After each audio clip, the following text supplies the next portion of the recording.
What gods do we believe in now? This is an interesting talk N.T. Wright gave at a Veritas forum in 2012 with Gary Morson at Northwestern University. And what you're going to hear is a lot of stuff you're familiar with through Jordan Peterson and Maps of Meaning, and maybe Carl Jung if you're into Jung.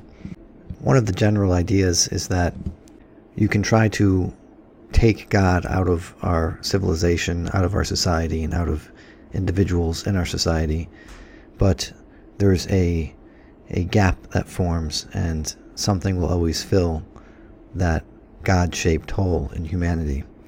And so N.T. Wright starts to suggest some of the things that fill that hole. What are the gods that are taking the place of the Christian God once we secularize? And this leads into some interesting conversations I've had with Owen Benjamin via email about abortion. And I think the abortion topic and this topic, what gods do we believe in, and what the impact is of secularization on society, all kind of ties up also into the Jordan Peterson paradox regarding the bodily resurrection of Jesus. It all ties together. I'm going to try to connect the dots here with some commentary as he speaks. I don't think I'll be able to get through his entire talk. He does about 25 or 30 minutes, I want to say. And this might be just an introduction video to the talk that he gives here. My topic tonight concerns that larger perspective seen through the lens of the question, what gods do we believe in now? And I want to mix things up a bit by addressing a polarization which looms large in your culture, especially in a university context. One of the most misleading aspects of the so-called culture wars is the sense that to be conservative probably means to be religious, while to be radical would mean to be secular. But that religious-secular divide is itself deeply problematic. And I want to suggest this evening that both halves of it need looking at in quite a new way. So that's interesting. He brings up two halves of a problem. And of course, if you are a student of history or of religion or of Christianity, you would know that it was the early Christians who were the radicals. And to be non-radical or traditional, you worshipped Caesar or what have you back then. And so now the roles are kind of reversed. And I also want you to keep in mind that there's always sort of two sides of the issue when you come to talk about these things, and really they sort of reflect the two ways our brain is divided and is disposed towards dealing with the world. So one is, say, left hemisphere. This goes back to Ian McGilchrist. It's very factual, it's very delineated, very concrete. And the other is more idea-driven, open-ended, non-purposeful, and so forth. And I think you're going to need both of them, and I think he sort of comes to something like that in this talk, but we'll see. First, I need to set the scene in terms of the history of ideas, our ideas. By the way, forgive me if I sip coffee. I flew in yesterday and my body is telling me it's 2 o'clock in the morning, so I just need something to help me make sure I'm staying on track here. There is a little bit of an audio issue. It's not really a problem, but it's just not the kind of audio quality that you might be used to in a YouTube video. And it's funny because this is from 2012, and it might as well be from like 1912, with how outdated it appears to a modern YouTube, just a few years later, what we're used to now with 4K and high definition sounds and all that kind of thing. All of us in the Western world are, for better or worse, children of the Enlightenment. And the main idea of the Enlightenment, if I can horribly overgeneralize, was rooted in one particular ancient philosophy. And this was the philosophy called Epicureanism. Epicurus lived in the 3rd century BC. His ideas were boosted in the 1st century BC by the poet Lucretius. And you could sum it all up like this. The gods, if they exist, are a long way away. They don't bother about us, so relax and enjoy your life. That, in fact, was used almost unchanged as a slogan for the new atheist movement, represented by Richard Dawkins, who recently hired some advertising space on London buses to put out the message, "There's probably no God, now stop worrying and enjoy your life." Fascinating.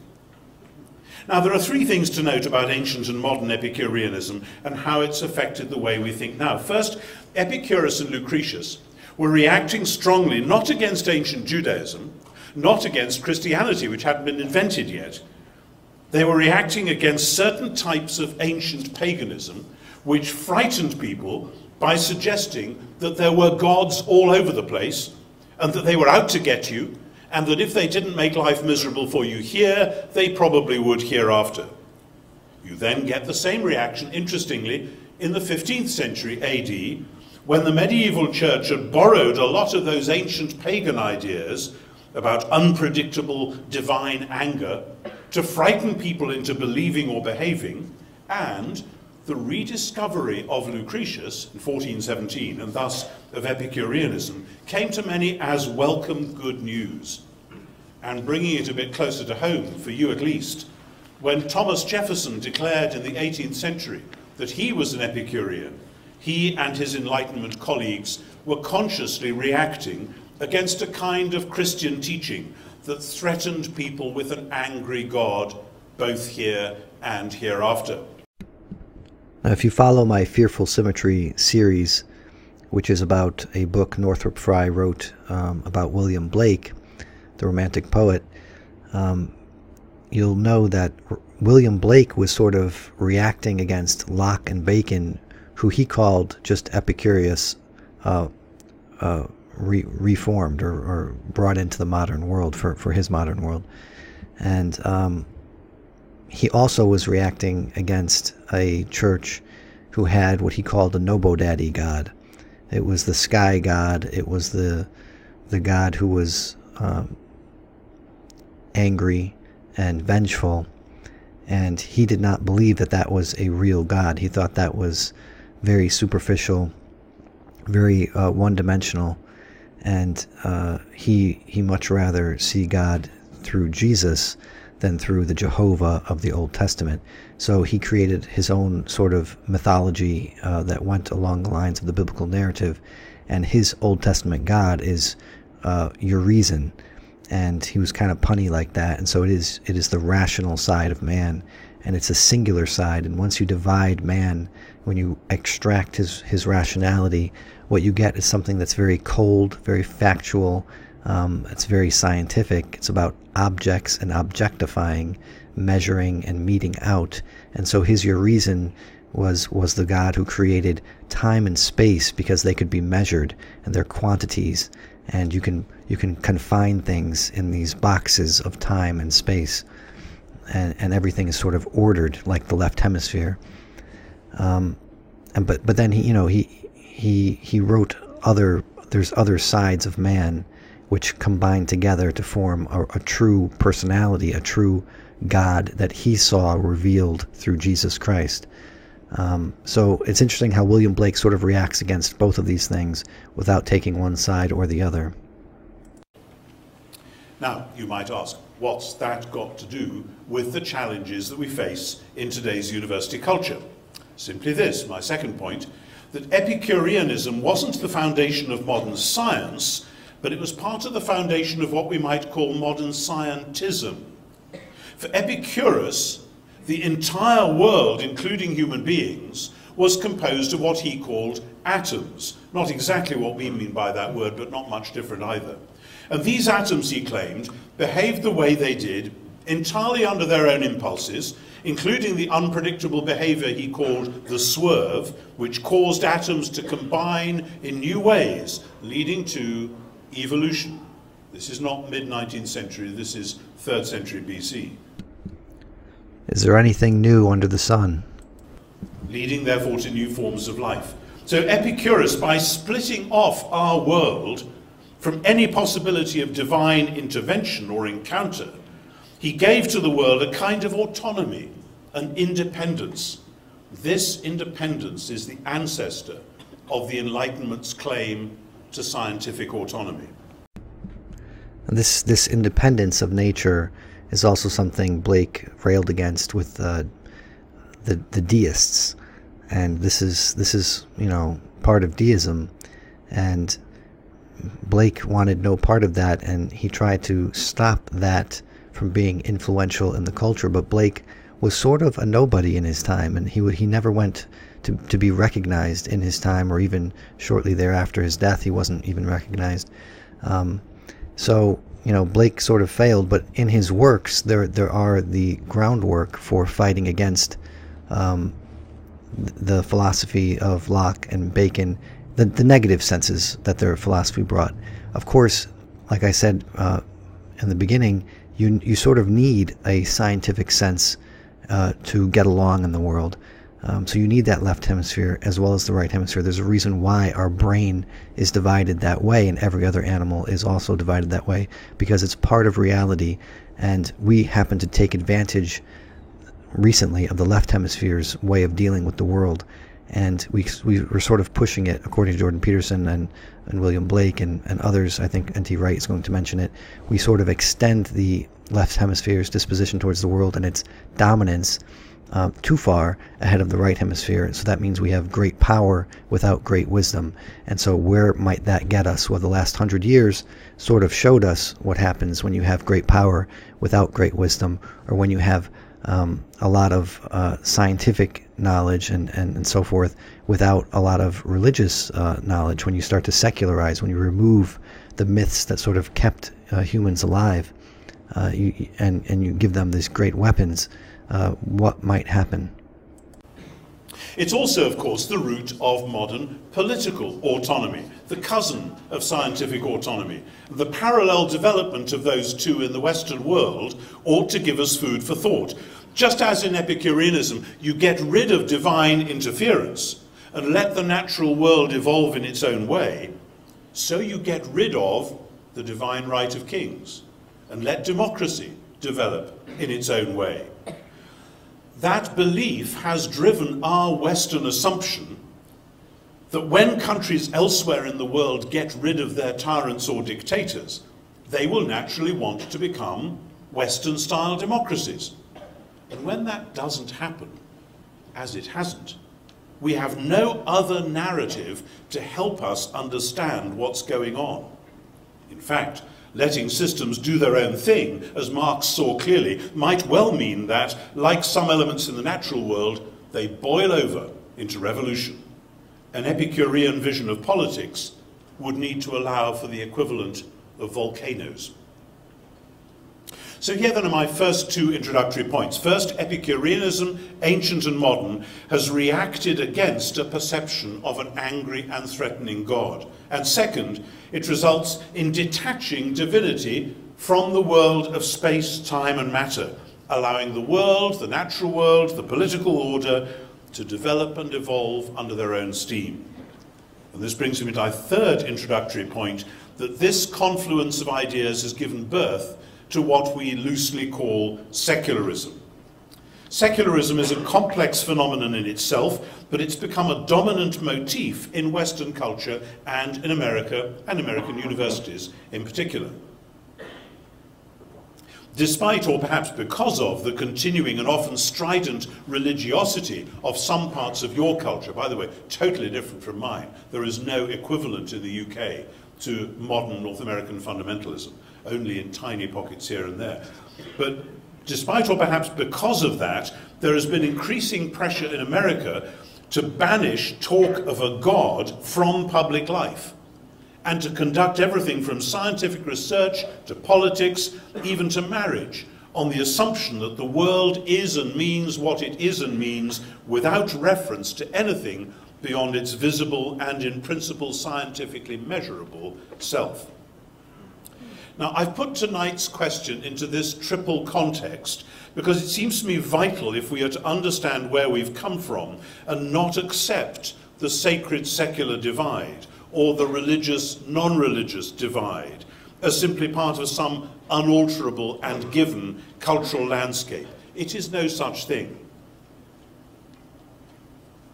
Ironically, it is itself partly comprehensible as one more cultural evolution in the complex history of the Western world. But it has solidified itself remarkably politically as well as scientifically, through the remarkable claim made by your forefathers in the late 18th century, who really did believe, and it says so on your dollar bills, that they were seeing the birth of Novus Ordo Seclorum, a new order of the ages. That's a quote from the Roman poet Virgil in the time of Augustus, 2,000 years earlier. This was to be the new golden age. And that claim, powerfully just under the surface of so many cultural assumptions, particularly but not exclusively here in America, means that any attempt to challenge the perceived rule of secularism is seen as ipso facto a challenge to the great modern order that has brought us so many obvious blessings, not least in the medical sphere. I am sometimes accused of being anti-enlightenment, and my stock answer is that actually, though I do have several problems with post-enlightenment modernism, I have no wish to be operated on by either a pre-modern or indeed a postmodern dentist. Now, that's a joke N.T. Wright often uses, so you might have heard it before. But this goes back to something that came up in my Michael Roos versus John Lennox intro video, I believe, and the Jordan Peterson Paradox video series that I've been doing. The metaphor has changed since the Enlightenment. So man used to be made in God's image, so there is this sort of metaphorical divinity about man. And since we've been making machines and we've been doing science and we've been using our applied science to our engineering and so forth, we then start to metaphorize man as machine. And this is able to give us a clarity that we were not able to have before with the old metaphor. It's a clarity of vision regarding our parts, the individual pieces of ourselves. And so this, medical-wise, has been enabled us to make incredible advances in medicine. And N.T. Wright will touch on this in the last part of his talk. If I don't get to it, I hope to get to it maybe later this week if I don't get to it today. And he does bring it up. So, that's one half of the issue. That's the left hemisphere side of the brain. We can't, though, only exclusively use that kind of metaphor for humanity, because once you do, and this is something that Blake said about Epicureanism, is that it atomizes not just the world for scientific purposes, making things objective, but then it also objectifies the subject. So you yourself become atomized, and when you atomize something, you are destroying it. So man himself becomes atomized.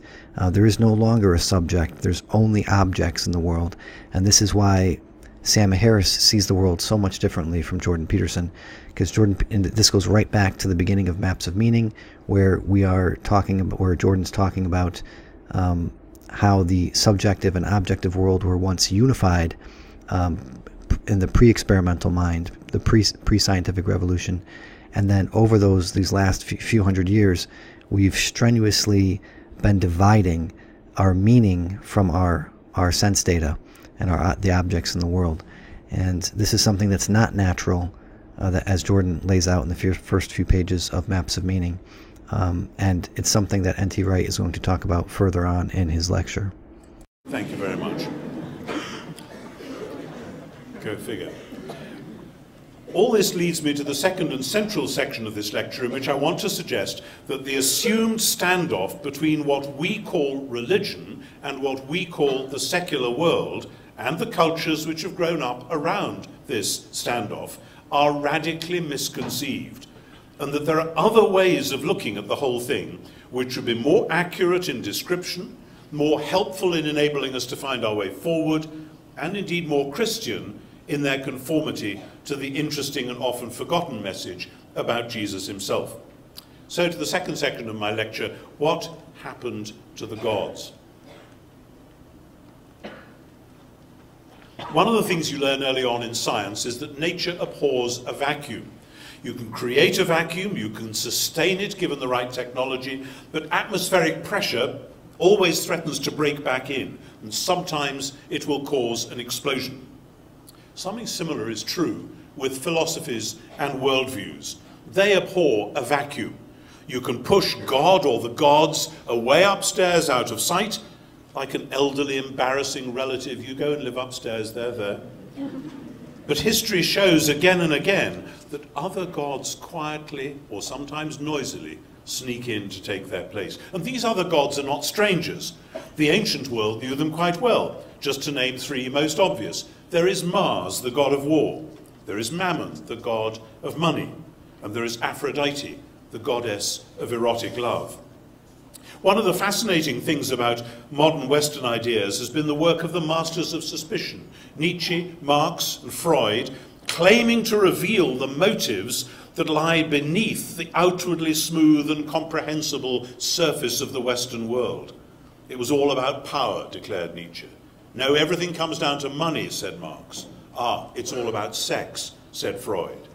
And in each case, these were seen as forces or drives that were there whether we liked it or not. We might imagine we are free to choose, but in fact we are the blind servants of these impulses.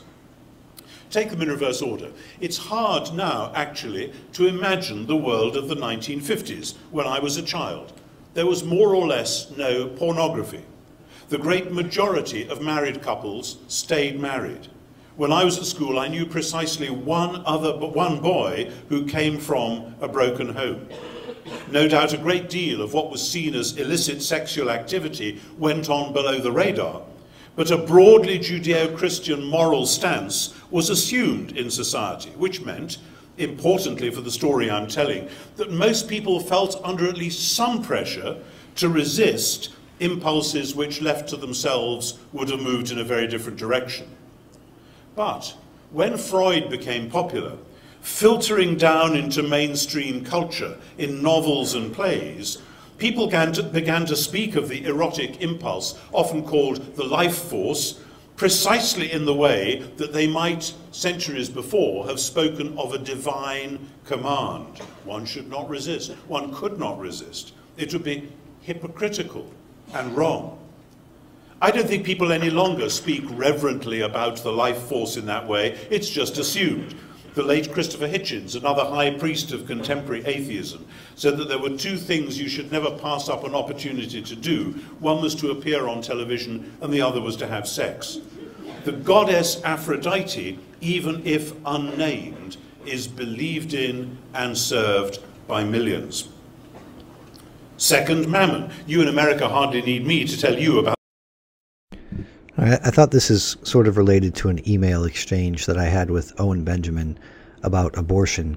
This is a topic that's come up here and there on his live streams, and he has an interesting stance on abortion. He's fully against it. He thinks it's murder, but he does not think that it should be made illegal, and he thinks primarily making it illegal would give too much power to the state. And once you give the state an inch, they generally take a mile, and then 10, and then 100, and then 1,000, and so forth. And I think this is a general principle that's obvious and can be proven true if you just look at any government program. Things always go over budget. They always are extended. And when they're not working, the idea to fix them is not to get rid of them or dismantle them because they're not working, but to fund them more. So when something is performing poorly, let's say in a free market economy, that something is generally run out of business. But in a governmental system, when something is performing poorly, it gets more resources.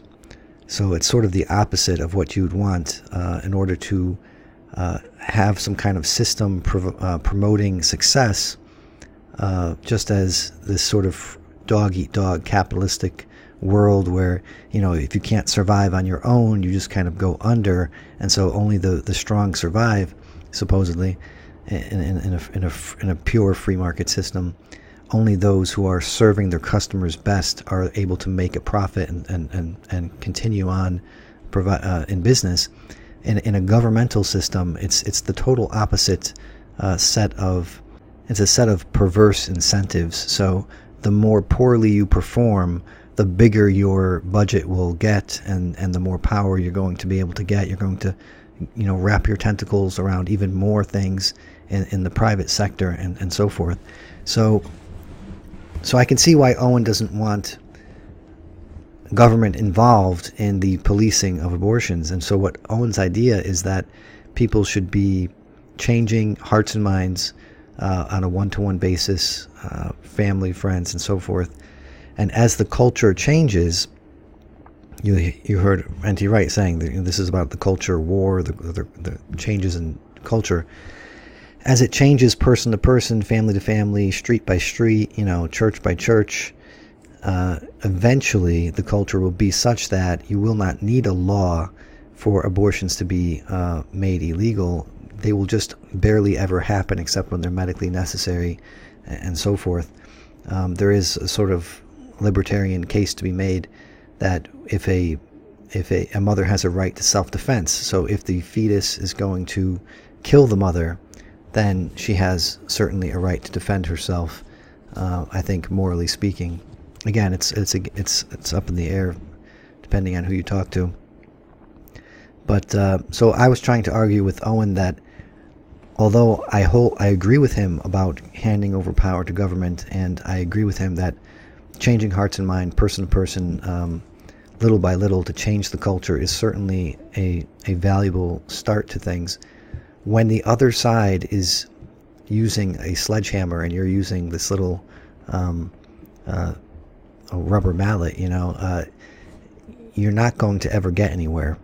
And the other side is using the law to shape the culture, and everybody knows the law, everybody sees the law, everybody hears the law, and the law is sort of that beacon shining on everybody, and it's telling them this is what's right, even if it's subconscious. It's telling them this is what's right and this is what's wrong.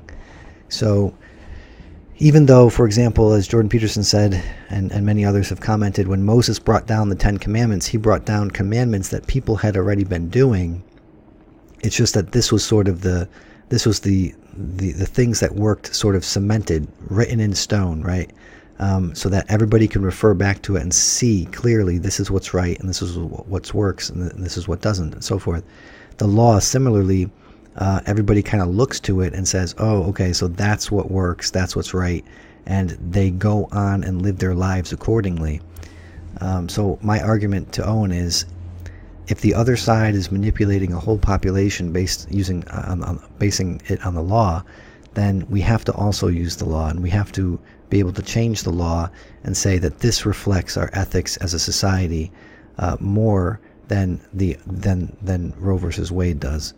And again, this is a very divisive subject, but 6 million abortions is a Holocaust, and that has to be dealt with, and it has to be something people talk about. About the place of mammon, of the worship of money in our society.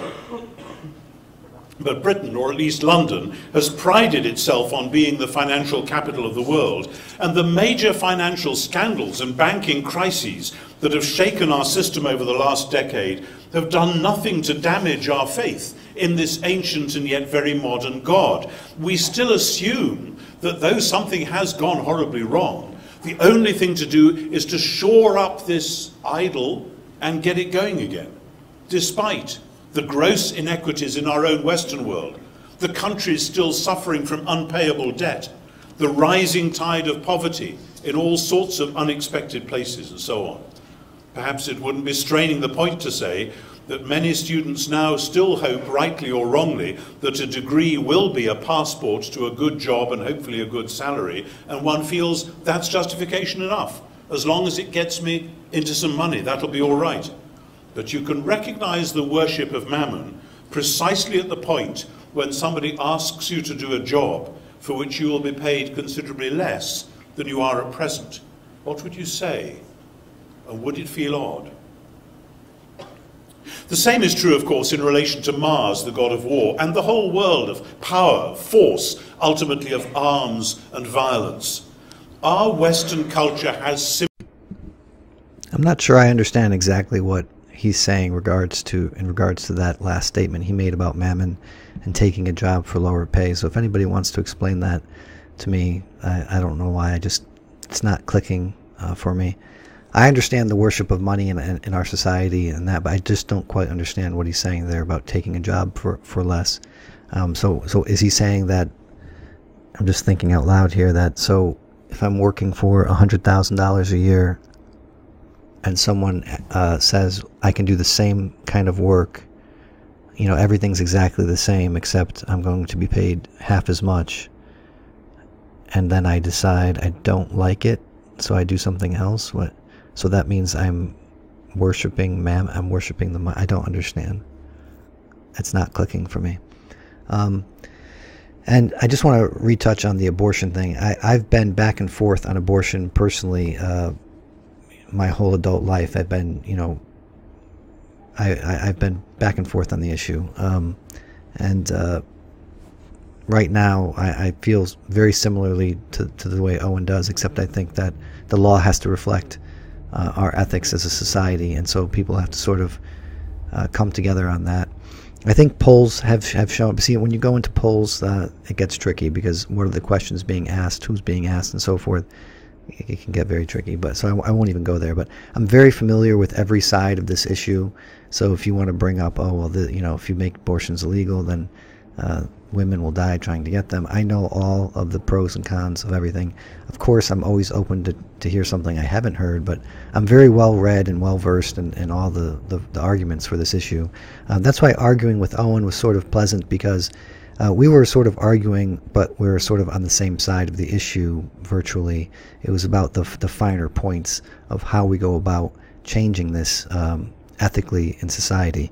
And I can't say I'm 100% right. This is where I'm at right now, and I totally see Owen's position. I do understand it, and I can't say he's wrong about it. I think, you know, he may be right. I'm curious maybe what some of you might think about it. So if you leave a comment, I can't run this video much longer, or else it's going to take terribly long to process for YouTube. So I'm going to try to let NT Wright try to finish up about his what gods do we believe in now. Simply assumed that the answer to the world's problem is to go and drop bombs on someone. I said 11 years ago, and I've said ever since, that unleashing our modernist military machine on the putative sources of terror in the Middle East was just going to make everything much, much worse. And I've seen nothing in the last decade to make me think I was wrong. But our English-speaking culture, which was brought up, as I was brought up, on the great tales of success in 2 world wars. You know, I grew up with those little comics that you buy as a kid, all about heroes going off and doing the business and coming back either wounded or damaged, but they were the heroes, and that's the myth that I was brought up with. But that culture has pushed itself now into the position of being the world's policeman. And however many body bags are brought back home, we still assume that that's how the world ought to work. And experiments like Desmond Tutu's Commission for Truth and Reconciliation in Southern Africa are admired but not imitated. Now, in each of these cases then, Aphrodite and Mammon and Mars, these ancient and well-known gods have not gone away. They've not been banished upstairs. They are present and powerful, and all the more so for being unnamed and so unrecognized. So in what sense are they divine? The ancients would have had no trouble in answering that. First, those who worship gods become like them. Their characters are formed as they imitate the object of worship and imbibe its inner essence. That's a scary thought. But second, worshipping gods demands sacrifices, and those sacrifices are often human. You hardly need me to spell out the point. How many million children, born or indeed unborn, have been sacrificed on the altar of Aphrodite, denied a secure upbringing because the demands of Eros have kept one or both parents on the move? Or how many million lives have been blighted by money, whether by not having it or worse, by having too much of it? And if you think you can't have too much of it, that just shows how deeply mammon worship has soaked into us.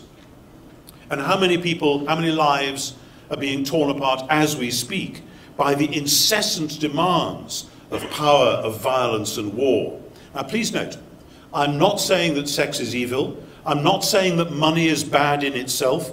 I'm not even saying that there is never a place for force in defending the weak against violent evil or unjust tyranny. I am neither a killjoy, a Marxist, nor a pacifist.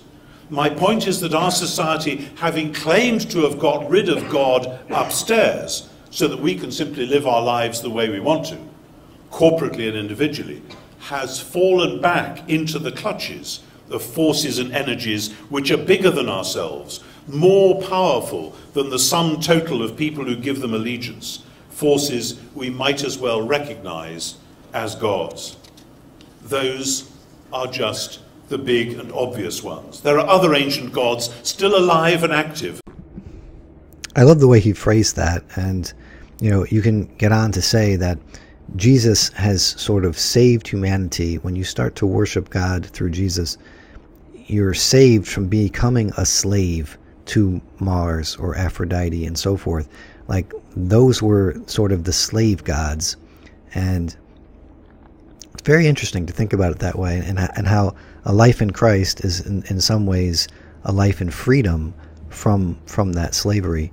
And when you become a slave to Jesus, there's a whole different connotation in that. It's sort of like it's paradoxical, and I think this is sort of what's on the back burner in the Jordan Peterson Paradox video series. The gods of blood and soil, of racial and territorial identities and claims. Most of us are embarrassed to think that stuff still goes on, but they rear their heads even in our avowedly secular world.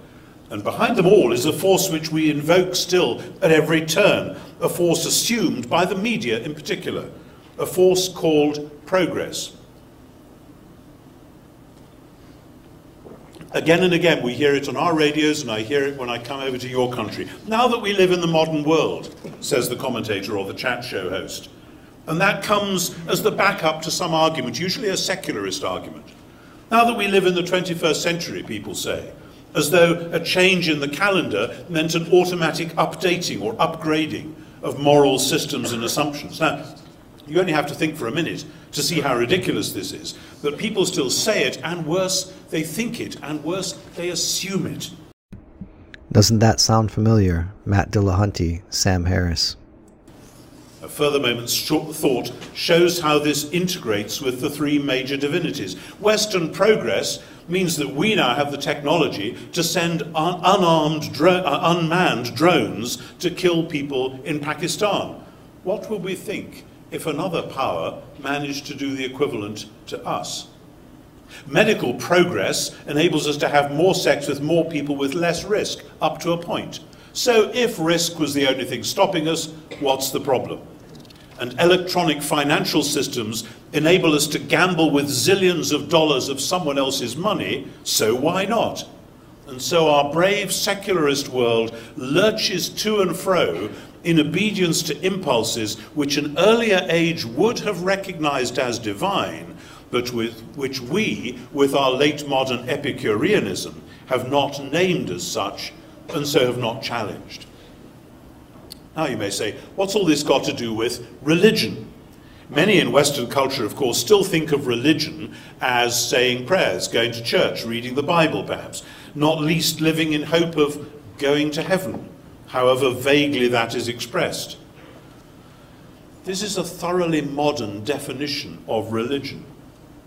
It wouldn't have been recognized by anyone in the ancient world, or indeed by many today outside the Western world. From ancient times through to the present, religion has had to do with the wider assumed dimensions of ordinary culture, be it marriage or music, politics or city life, wine or war. It's precisely part of our dilemma that we have pulled what we call religion and what we call politics apart. Nobody dreamt of doing that before the 18th century. Oh, there were reasons. Wars of religion. Wouldn't it be good if we didn't have to do that stuff? Okay. And so that drove the rush to Epicureanism. In fact, it was an unstable philosophy, Epicureanism was in the ancient world. It was better suited to the small number of idle rich who could afford to settle down in comfort. It's been exactly the same in our own world. It is a philosophy for the elite, or those who aspire to be the elite, which is, of course, precisely what the West has done ever since the 18th century. And perhaps the convulsions that we've gone through, the disasters that have come from worshipping Mars and Mammon and Aphrodite, are the signs that the theological vacuum caused by pulling God and the world apart is at last imploding. But do we know what to do under such circumstances? Have we got a roadmap to say, if that happens, this is where you should go next? And this brings me to my third and final section. I want to suggest that we do in fact live in a much more thoroughly integrated world than our culture has recognized. So he brought up literally a roadmap, maps of meaning, Jordan Peterson, here we are. And so this is what, I hope you've been hearing echoes of Jordan in his talk, and this is certainly the most obvious talking point he has that relates directly to Jordan's life work. And that there are modes of knowing and being within that world which we can explore and which challenge the unhelpful polarizations of secularism. So, as he took a gulp of coffee, I should try to interject a little bit more so I can make fair use of this video. Right there, what he just said about how we're going to have a civil discourse, even though there are these polarizing forces in our society, and how everything is a lot more integrated than we think it is, given our post-experimental outlook on the world. This is Jordan's Kavanaugh conundrum here. This is how he got into hot water with his Kavanaugh tweet, because he's trying to heal the society. He's trying to figure out a way, let's just say that. It might not have been the right thing to heal the society, but his intention was to try to figure out a sort of Solomon-esque way to make both sides come together and feel like they've won the day. And so, like King Solomon, he's saying, well, cut the baby in half. Now, is anybody railing against King Solomon for wanting to kill a baby? Or did King Solomon just say that in order to get the truth out of, to get the women to act properly to begin with? And so perhaps, I don't think Jordan has said this, but I think there's reason to believe that Jordan is thinking out loud. He's trying to come up with such a solution that by putting it forward would sort of allow for the truth to come to the surface. And I don't know why people like Owen Benjamin, I still support him on Patreon. I don't know why he doesn't see that. And even if he sees Jordan as stepping over the line and doing something wrong, my God, he's just a man. Of course we all do something wrong. Why can't he be forgiven for that?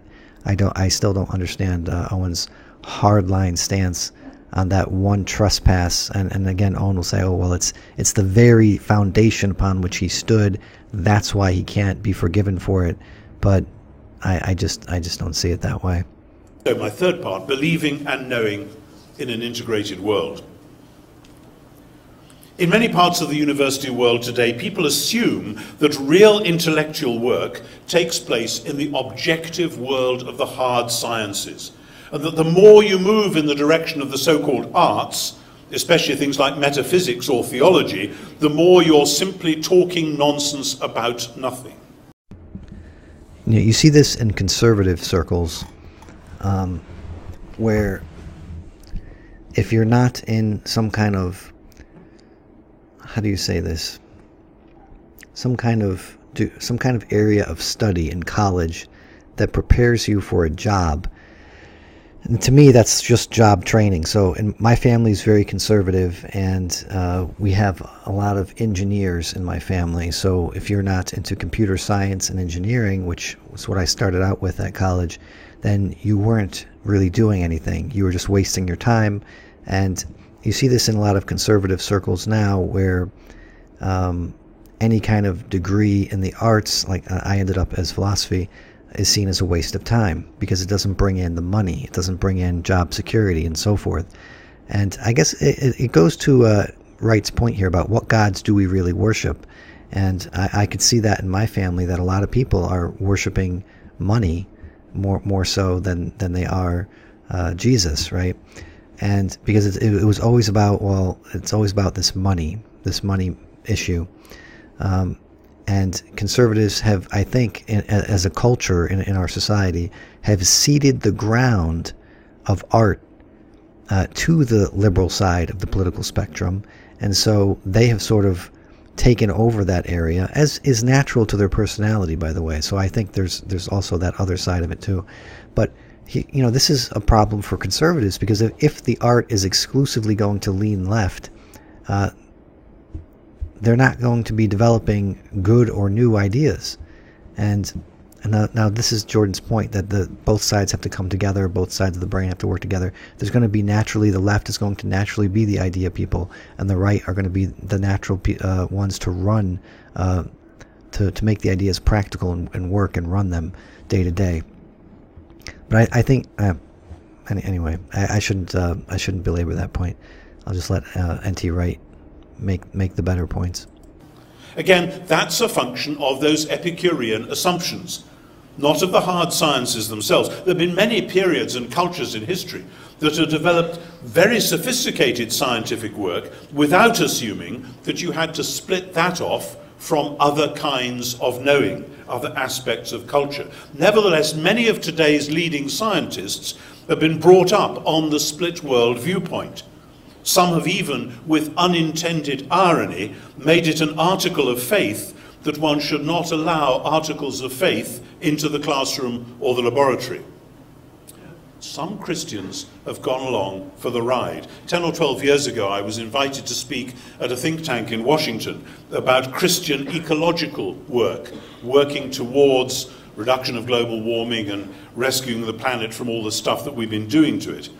I was told afterwards that halfway through my talk, I had lost many of the Christians in the room because I had talked about scientific evidence for global warming. And the very mention of science, apparently, to my horror, sent a message that I was colluding with Darwinian atheism or something like it. That would be to make the mistake I mentioned before of confusing science with scientism, of placing the proper and wise investigation of the natural world within the worldview of Epicureanism, which is itself unproved and indeed unprovable. So what's the alternative? Here, perhaps to your surprise, the Christian worldview has a great deal to offer, especially when you track it back to its beginnings in the world of ancient Israel, and then of Jesus himself and the writings of the first 2 or 3 Christian centuries. And the category which emerges again and again in the scriptures and the great teachers of the faith is wisdom. Sophia in Greek, Chokmah in Hebrew. Wisdom.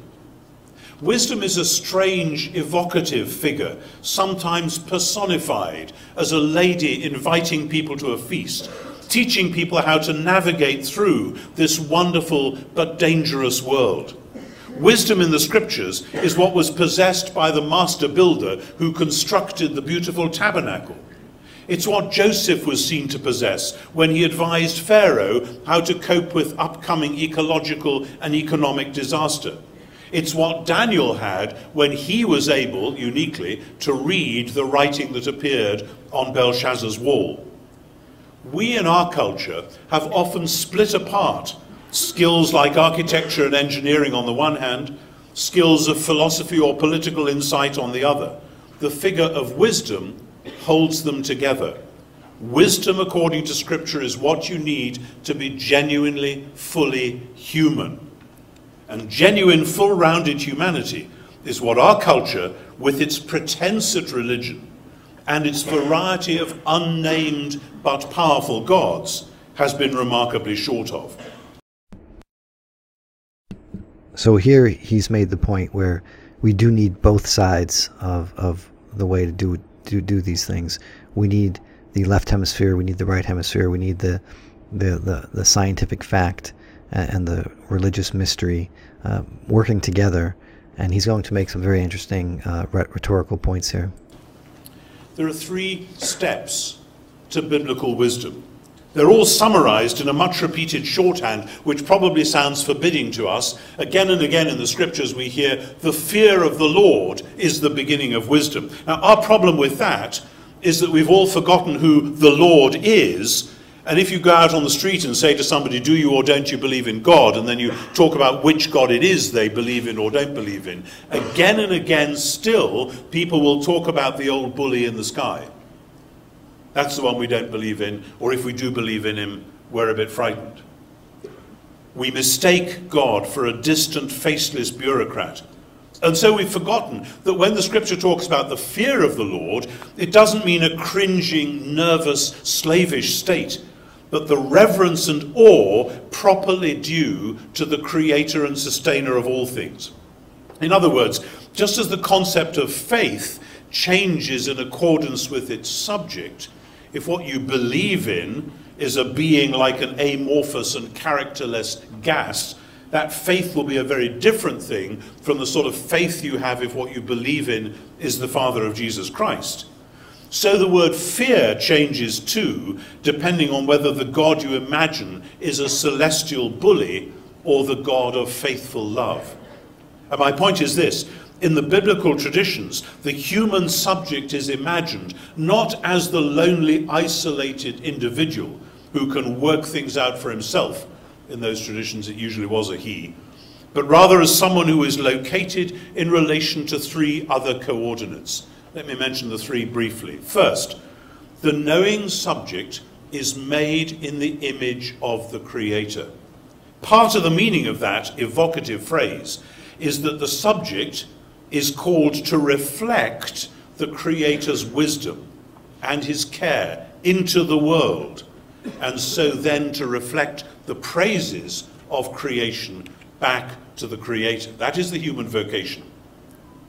Second, the knowing that goes with wisdom, in the biblical sense, would see the object of study, whatever it is you're trying to know, not as an isolated entity that could be manipulated or exploited, but as part of a much larger world, full of interlocking connections and mutual relationships. But third, the knower never knows in isolation. All serious academic study takes place in the context of a community of knowers. True wisdom is both bold and humble. It will never be afraid to say what it thinks it has seen, but it will always covet other angles of vision. So where has this taken us? It's taken us to the point where we can see an integrated mode of knowing, quite different from the pure objectivism dreamed of in scientism on the one hand, and the supposedly pure subjectivism which the Epicurean scientist accuses his or her neighbour in the arts faculties of, especially in theology and similar subjects. No.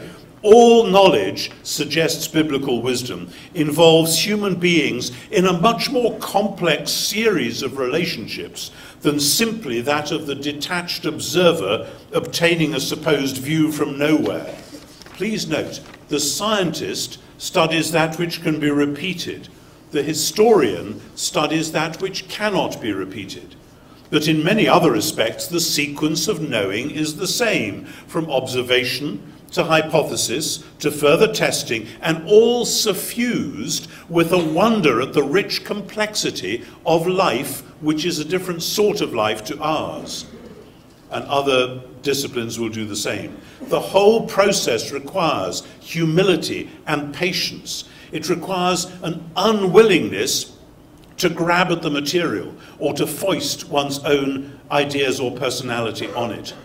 Ultimately, the different modes of knowing suggested by wisdom boil down to what we might call love. Love is a mode of knowing, all right. But love transcends the objective-subjective distinction, which has been so inscribed in much Western thinking. In love, the main thing is to admire and respect and celebrate and take delight in the object of that love, to let it be itself, to want it to be gloriously and wonderfully itself, not to snatch it or control it or squash it into another shape. That's not love, that's lust. Is love then the pursuit of objectivity? Of course not. Precisely at the same moment that love is celebrating the radical otherness of the beloved, whether it be a star 20 million miles away, 20 million light years away, or a human being 20 millimeters away, Love is entering into a relationship with the beloved, a relationship which is again defined by the nature of the beloved, but in which admiration is mixed with curiosity, a desire to discover more, respect with a longing for intimacy, a desire to know and, so far as it is possible, to be known. What we've seen in the last 200 years of Western epistemology has been the splitting of love. It is, of course, possible to divide up different types of knowledge so that they appear almost entirely different or incompatible. And that enables the kind of knowledge we might acquire in the hard sciences to go steaming ahead unencumbered, producing, please note, not only penicillin, which was, of course, discovered by accident, but also gas chambers, which were made deliberately. It makes great strides, but not always in the right direction. We have 1,000 machines for making war, but none for making peace. We have computers and iPhone apps that will make millions of dollars out of a tiny change in exchange rates, but none that will rescue the poorest countries in the world from their plight. We know how to make internet pornography, but not how to repair marriages. The very objectivity or neutrality of scientific knowledge as commonly conceived has played into the hands of the gods we secretly worship. The chief rabbi of the United Kingdom, Jonathan Sacks, one of our great commentators in the UK, says it like this: science takes things to bits to see how they work, religion puts them together to see what they mean, and they need each other.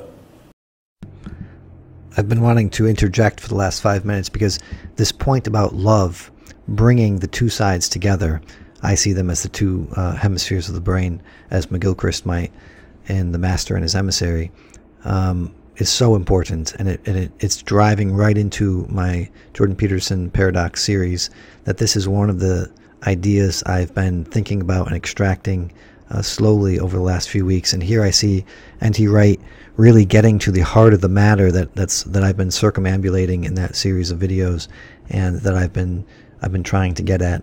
And he's trying to clarify the point himself, and it's hard to do because you can't make an argument, you can't make a rational argument about love.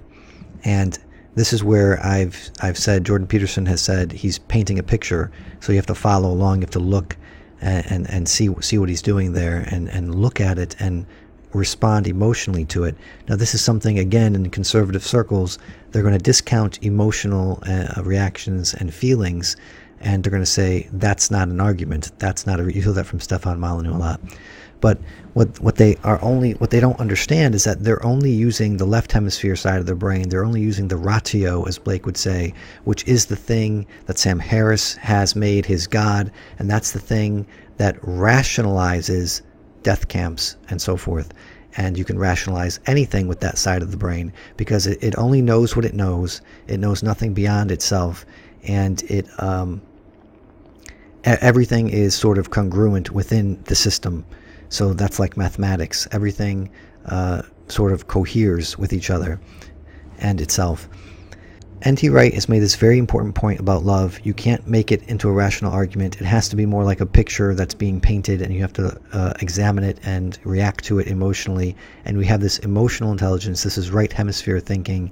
This is the more complete picture. This is the thing and now he says love is the way you use both sides of your brain. And I would agree with him, and I think I would like to hear what McGilchrist has to say about that. I should probably look up in The Master and His Emissary if he's written specifically about this, because off the top of my head, I don't exactly remember out of those 500 pages about the brain what he said regarding love and thinking and that kind of thing. But I will definitely look that up for my next Peterson Paradox video series. And this video is running kind of long, but here's how this is coming together with abortion and the resurrection. At what point do you say that the fetus is a baby, that it's a person, that it's murder to abort? And so now you're going to have scientific arguments. So what are the facts? So you're going to be fact-finding. What does science say? So what does history say? What are the facts of history? When does that person that goes from the womb out into the public sphere, When does that fetus become a person historically? What's the historical fact? When were you born? Oh, that's when you become a person, when you're born. So before you're born, you're not a person, you're a fetus. And now you go down these rabbit holes, right, of what the facts are. Well, the facts are going to change depending on who's looking at them, right? Now, some of you, and some people on the right who are anti-abortion will say the facts don't change. The facts are the facts. And they're going to be this is not an argument crowd like Ben Shapiro. But I think that's again one side of looking at it that's important. It's important to sort of have the facts on your side, to sort of know what you're talking about. You have to have that side of the issue, but it's not the entire side. You have to have the other side. It's the relational side. It's the side that really brings the whole truth into being. The truth is more relational. It's more related to Jesus. Now this gets complicated, which I can't really speak off the top of my head. Maybe N.T. Wright could. The love relationship with Jesus reveals the truth, the true reality, the things as they are in the world, the way you need to see them in order to live and thrive in the world. And to see the fetus as just a fetus and not a person and not a human being, as not something that should be saved, that's not true. That's false. And then you also have to look at the mother. So now you have the fetus, the baby in the womb that's about to be aborted, and the mother who perhaps is suffering, is in a bad situation. These are both the crucified Christ, the suffering God, the God who goes through what it is to be human in all of its wretchedness, and does this for us on the cross. Now this God, was he bodily resurrected? Is this a real thing? And there's a lot of assumptions being made here when I say a real thing. What's the historical fact? What's the scientific fact? This is what Sam Harris wants to know. This is what Michael Roos versus Lennox would say, that this is the left hemisphere, but you should be taking things on faith. You should be doing the right hemisphere, relational knowing, because that's the only way to know someone. It's not through the facts. It's not through your driver's license, as I brought up in another video. Your driver's license is very factual. It has a picture of you. It has your height, your weight, and so forth, and where you live. Are any of those things ever accurate on a driver's license? Well, in the morning, you're taller than you are when you go to bed at night. Are driver's license pictures ever accurate? No, everybody looks horrible in their driver's license picture. Where you live, often that changes, and it's not reflected. The change isn't reflected on the driver's license. So, and weight always changes. I'm not sure they put weight on licenses anymore, but you can see that the scientific facts, the historical facts, they're always changing. They're not exactly accurate. And that, to the earlier point about the Epicureans, it atomizes people. It destroys them. And once you reduce things to facts, historical fact or otherwise, you're sort of putting God in a box and you're obliterating it. You're saying it can be investigated under a microscope and so forth.